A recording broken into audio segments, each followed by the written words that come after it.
moi c'est Olivière Ruel-Goudreau, puis j'ai un de mes amis qui m'a approché avec l'idée des légumes empotés. Il voulait savoir comment je pouvais m'impliquer. Donc au départ, j'étais en fin de session, donc j'étais allée mollo un petit peu. Puis j'ai surtout été présente aux journées de construction, quand que ça a vraiment été le temps là, du concret, construire les bacs, mettre la terre. Puis là, c'était vraiment le fun parce qu'on voyait les gens qui venaient comme chercher les bacs aussi. Parce que pendant toute la préparation, mais là, de voir le projet qui se concrétisait, c'était vraiment le fun. Puis de voir les bacs, le produit final qui sortait comme de l'intérieur vers l'extérieur pour s'en aller chez les gens, c'était vraiment satisfaisant. Je travaille dans une résidence de personnes en déficience intellectuelle et physique. Puis ma mère, c'est elle qui a la résidence, en fait. Je travaille pour mes parents. Puis elle vivait beaucoup les clients, en fait, ils pouvaient plus sortir à leurs activités. Puis elle vivait ils vivaient eux autres beaucoup d'isolement, puis ma mère, elle vivait les répercussions de ça. Donc, je trouvais ça intéressant. Je me suis dit, si ma mère le vit avec les clients, c'est certainement pas la seule. Donc, je trouvais ça vraiment intéressant de briser l'isolement, de donner un projet aux gens pour qu'ils s'amusent pendant l'été. Puis, je veux dire, le jardinage, c'est vraiment quelque chose que je trouve intéressant aussi parce que c'est quelque chose de concret, ça donne vraiment un légume à la fin. Puis, c'est local, clairement. Puis, fait que c'est ça. J'aime beaucoup aussi l'aspect jardinage, puis de briser l'isolement, de donner une activité aux gens. Ouais, c'est vraiment ça qui m'a intéressée du projet. Nous, on a eu la deuxième fin de semaine de construction, on l'a reçu. C'est ça, ma mère, elle se dit « Ah, c'est un peu tard pour partir un potager », mais finalement, ça n'a pas été trop long. Les tomates se sont mis à vraiment beaucoup pousser. Puis là, on a beaucoup de plants de tomates. Ils sont immenses. Puis les filles ont vraiment apprécié. Ils venaient voir aussi là, pousser les tomates. Puis là, ils venaient me voir pendant mes chiffres. « Hey, il y a une tomate qui apparaît. » Puis c'est ça. Fait qu'ils aimaient bien ça, les filles aussi, voir ça. Ma mère, elle a adoré le petit feuillet parce qu'elle doutait de ses performances de jardinière. Fait que le petit feuillet, ça l'a vraiment mis en confiance. Fait qu'elle a adoré comment ça a été amené, que ce soit livré, qu'elle n'ait pas besoin de se déplacer parce que c'est difficile de sortir de la maison avec autant de clients à la maison. Ça fait des commissions pas mal. Fait qu'elle a adoré comment ça a été fait. Puis les filles sont venues direct là, quand le bac a été livré, puis là, ils regardaient mon père mettre la terre dedans, puis tout organiser ça. Ils ont vraiment aimé ça, les filles, d'observer. Puis ils ont surtout apprécié l'activité que j'ai faite avec eux, qui était de décorer les bacs, là, la peinture. Mm-hmm. On s'est pris une grosse journée de soleil, puis on était toutes ici avec nos chaises, puis on a peinturé. Les filles, ça partait en couleur, le projet devenait de plus en plus gros, puis plus qu'il y avait de peinture. Fait que là, les filles ont vraiment beaucoup apprécié cette activité-là. Fait que je dirais que ouais, ça a quand même eu l'impact espéré que les filles se sont intéressées au jardinage. Puis, ouais. Est-ce qu'un bac, c'est suffisant ou vous en auriez pris plus? Oui, on en aurait pris plus. Mais ce qui est intéressant, c'est que là, c'est comme ça a donné le coup de départ. Puis je pense l'année prochaine, on a un grand terrain. Fait que d'après moi, l'année prochaine, ça va être un vrai jardin au sol. Puis je pense que les filles vont apprécier encore de voir les petits trucs pousser. Puis les filles, ils aiment bien s'impliquer quand même dans la maison, là, aller porter le compost, tout ça. Fait que si je les envoie si je leur dis allez récolter les cocombes, je suis pas mal sûre qu'ils vont triper au bout, là. Ça a été la mise en confiance aussi que c'est pas si difficile que ça. Finalement, on a été impressionnés de voir que tout de suite ça poussait. Puis dans les débuts, justement, là, de voir les petites pousses apparaître, c'est vraiment encourageant, là.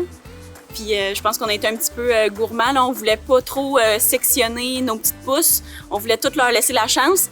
Mais au final, ben c'est ça, c'est que je pense que le résultat était un petit peu moindre parce que justement, on n'a pas voulu vraiment les enlever. Fait que là, ils n'ont pas eu la chance de grandir vraiment.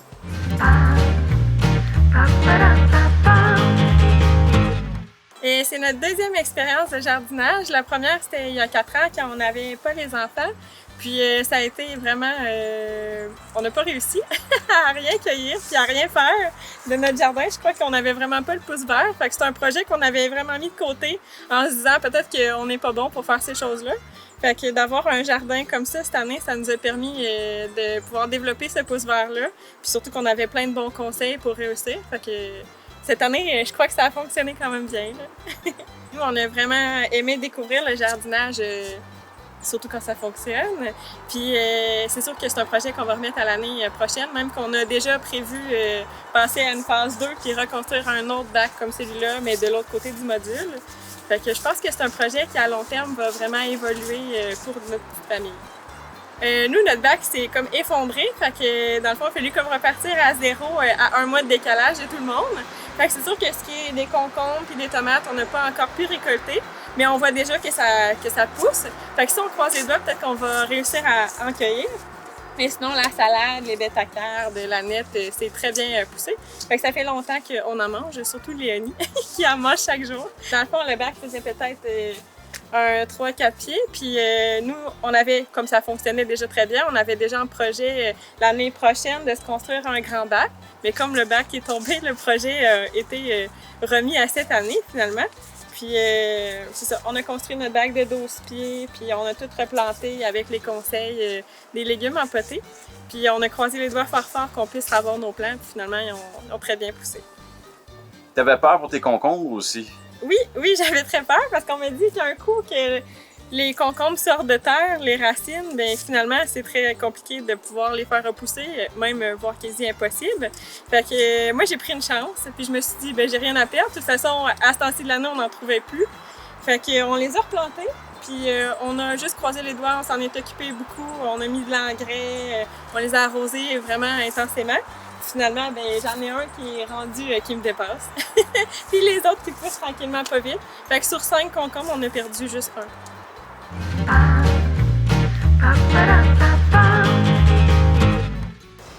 Moi, c'est Guillaume. J'ai entendu parler du projet par Vincent, qui est un des initiateurs. Puis sinon, j'ai aussi aidé à la construction des bacs là, à la première fin de semaine de construction. Et le modèle de bac que j'ai, c'est le gros bac. Je trouvais ça important, les légumes en potée, parce que avec la COVID puis tout le contexte en ce moment là, de l'agriculture locale, de souveraineté alimentaire, je trouvais à la base que c'était un vraiment beau projet. Puis en tant qu'étudiant en agriculture bio, j'avais comme pas le choix de trouver que c'était un très bon projet. C'est vrai qu'en tant que locataire, il y a souvent beaucoup de complications. Moi, je me considère chanceux d'avoir accès à ce petit lopin-là. Puis je trouve que c'est un enjeu important d'avoir accès à des jardins, même quand on n'est pas propriétaire. Je crois que l'agriculture urbaine, c'est quelque chose qui doit être développé. J'aimerais vraiment ça, en tout cas, le voir dans les 10 prochaines années.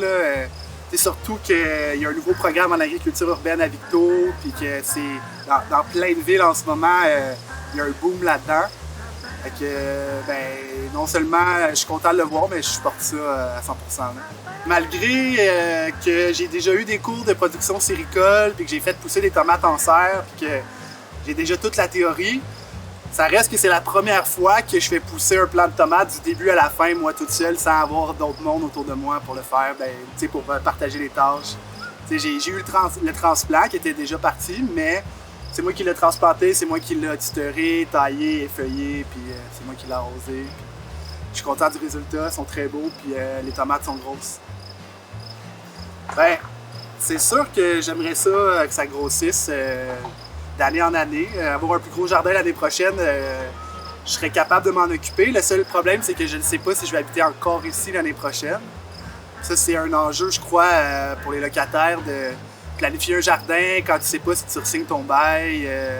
Là, comme le temps que tu finis par savoir si tu signes ou pas le bail, là, le printemps est déjà quand même souvent avancé. C'est difficile après ça, planifier un gros jardin à dernière minute. Mais c'est sûr que j'ai l'intention d'avoir un jardin l'année prochaine où que je vais être, puis c'est sûr que ce bac-là va me suivre. Ma plus grosse difficulté, ça a été les humains qui faisaient pas attention autour du jardin. Il y a eu 3 accidents depuis que je suis là. En fait, depuis que le jardin est là. J'avais des plants ici de courgettes qui ont été détruits par un chien. Ensuite, quelques semaines après, il y a un autre chien qui a fait un trou là, mais heureusement, il n'a rien tué. Puis là, la semaine passée, mon propriétaire a passé le weed eater dans mes haricots. Fait que pour l'instant, je dirais que les chiens et les humains, c'est pas mal mon souci principal. Danger public numéro 1. Ouais. J'ai expérimenté dans mes tomates. J'ai pris un peu les techniques que j'avais apprises dans mes cours de production séricole.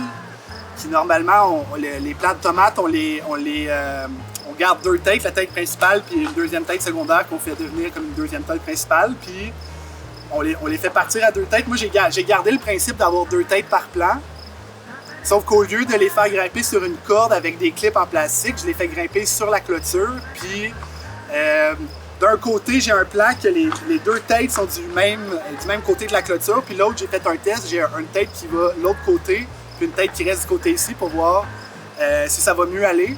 Puis le but de tout ça, c'est que mes têtes s'éloignent le plus possible de mon plan d'aubergine pour pas lui faire d'ombre, puis pour le laisser grossir parce que lui aussi commence à avoir besoin de place.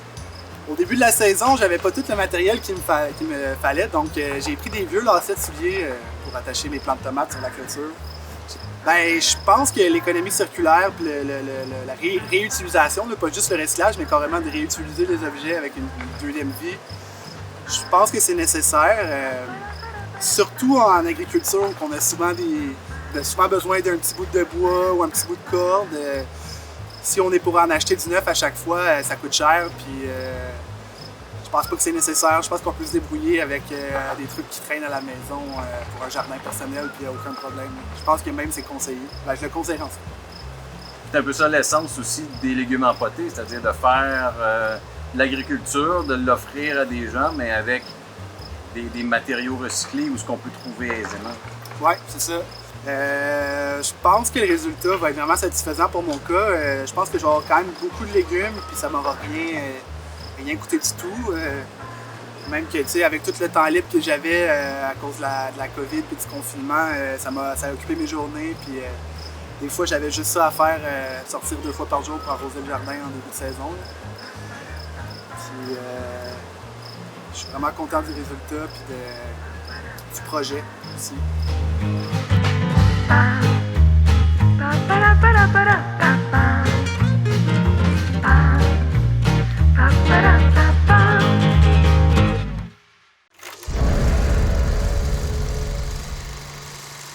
Les télévisions communautaires autonomes du Québec, ce sont les télévisions les plus importantes parce qu'elles sont proches de la communauté.